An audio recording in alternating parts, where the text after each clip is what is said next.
Hey, Frank. How are you doing today? I'm good, Joe. You? All good? I'm always good, always good. Brought out the big coat again, so always Oh, happy, you that's know. okay. We're in Chicago. Uh, yeah, exactly. Frank, just looking at the last week and the result against Atlanta previously. What does this team need to improve on in the immediate future to get to where at least they're coming back and winning games? Obviously, 4 points from the previous matches, but you know, the result on Saturday was a bit disheartening. Yeah, but that's one game, Joe. We had 4 points going into that match, so you have to look at that. And I felt that some individual mistakes, the game got out of us at 3-0, then it becomes a more difficult game to come back. Other than that, for me, it's also the injuries that we got into that match. So I think consistency is one thing, and then um,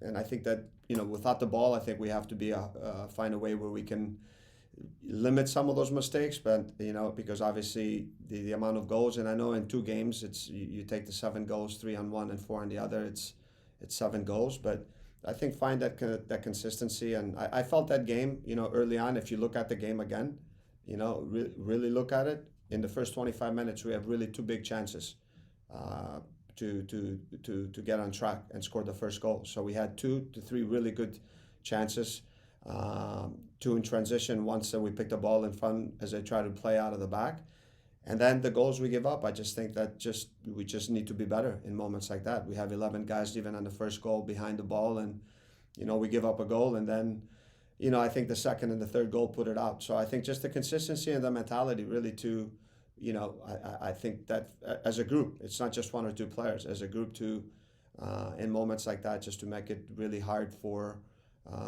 without the ball, for teams to break us down and stay more compact, and then, grind out results. And, when we get the chances, we have to put the chances away, because I think that also gives the team confidence. Thank you, Frank. Thank you. Next, we'll go to Tim Hotze, Men in Red 97. Hi, Frank. How are you doing today? Yes, great, Tim. You? Good, good, thanks. So, first question: the team again gave up a goal off of set pieces, and that's kind of been a trend over the past several seasons. The team brought in a set piece coach this year to try to improve. I'm assuming like the set pieces on both sides of the ball. What do you think the team needs to work on to get things to work better? I think we're doing the work in training. It's about doing it and being focused and executing on the pitch during the game. I mean, the stuff even this year we brought a set piece guy. We did stuff also the previous years. It's just a matter of defending is about mentality, man, and being really focused and concentrated in moments like that. And I think there's nothing more than to it. You can play man to man. You can play zone. It really doesn't matter. You can always find ways to where you can try to create opportunities on depending how a team plays. We do the same thing. So I think without the ball, it's about mentality and being really focused and everybody really, making sure that they do their jobs. And, when we're there to help out. So when it's not just about one guy, it's a whole team effort and mentality in moments like that. And just a mindset that we're not going to give anything away. And then on the other end, it's stuff that we do a lot of stuff. We do a lot of focus during the week on, on both faces, on defending and attacking. And when the moments come, then it's execution, it's quality of delivery, it's attacking the box with a mindset that I'm gonna, when we have the ball to score, and on the other end, not giving anything away. So it's stuff that we do and we work on, and there's nothing else I can tell you but just get back on the training pitch and keep doing it and working and giving the guys confidence. And then it's that mindset and the mentality, the leadership on the field in moments like that to lift everyone up and make sure that everybody's focused.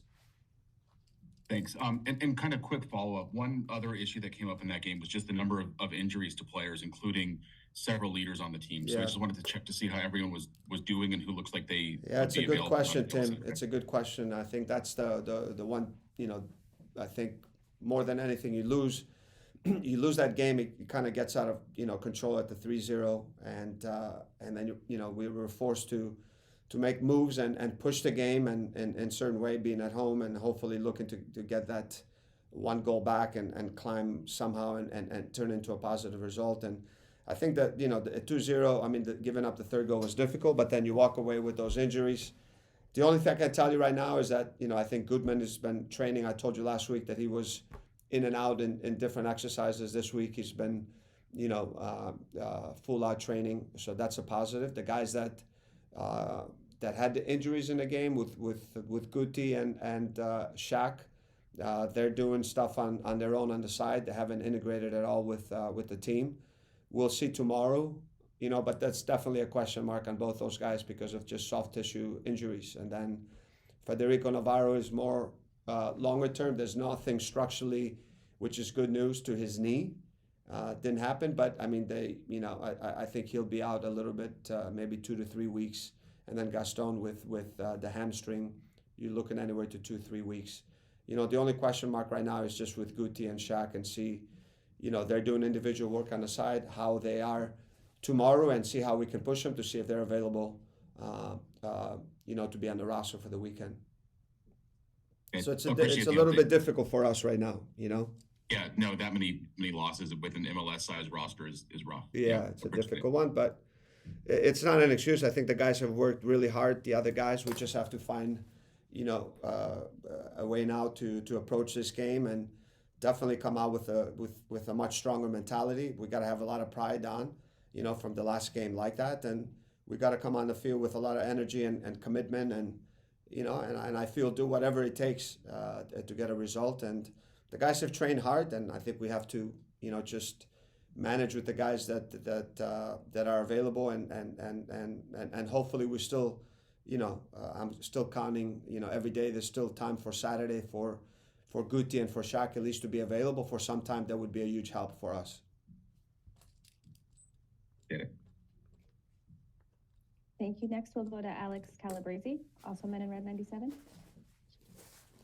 Hey, Coach, how are you today? Good, Alex. How are you? I am good. Okay, we're going to shift gears a little bit here because Okay. this weekend Zach Thornton's going into the Ring of Fire. I first of all wanted to ask your thoughts. I know we all know how important the Ring of Fire is to this club. What were your thoughts when you found out this was going to be happening and how much Zach deserved it?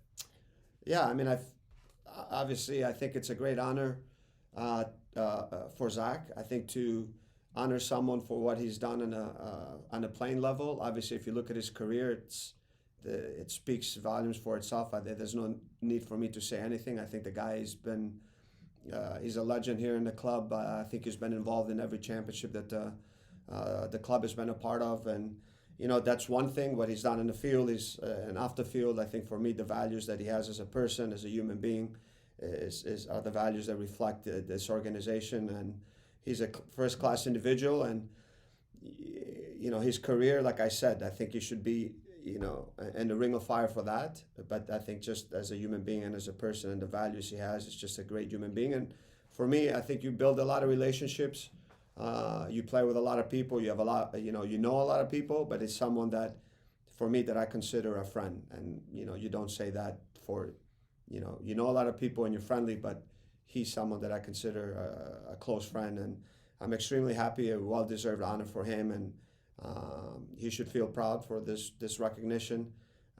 And I think I'm glad that he's here now working with us, and we can honor him that night. And it would be great if the team comes out and gets also 3 points for him. For sure. And he's the first person to go into the Ring of Fire in 9 years. Do you think that there should be more players in the next couple of years that should go in? And are there any that come to mind? There's a lot of them that come to mind. It's just something that internally that the club has to discuss and see how, is it every 2 years? It's not. I think there's a lot of great players that have left their mark that have represented the club on and off the field in a tremendous way. And, I mean, there's a lot more from the 98 team for me that should go in. And obviously other players that have put the jersey that have had great careers, some great players that, hopefully that we can discuss internally and find a way that we can honor some of those guys in more often. Awesome. Thank you. Thank you. We'll go last question to Joe Chats. Thanks, E, and Sure. thank you, Frank, again. One last one on Zach. Of course, Frank, one of the things that I think is crazy that he's able to pull off is talking to, the teenagers he works with and the grown men he's working with in the same way and still seem to get the best out of all of them. What have you learned from working alongside Zach and the way he just approaches the day-to-day, bringing energy to the training pitch? Yeah, the energy, but also his work rate. He's always prepared. I mean, I know when we're on the road and we're playing games, and normally a lot of we get in really late at night. He's right away breaking down the tape because he has meetings with the goalkeepers the next day, and he's always prepared. He's always pushing these guys to improve, but he has a way about him. Obviously he's got tremendous respect from the goalkeepers because of his playing career.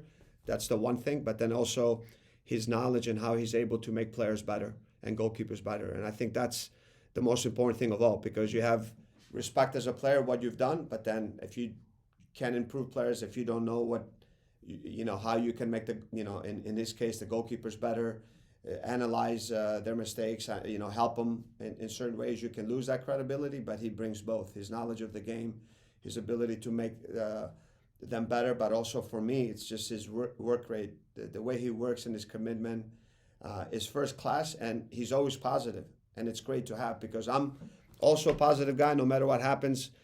We all put a lot into the club, and we have now people here that really care, that have put the jersey on, and we love the club.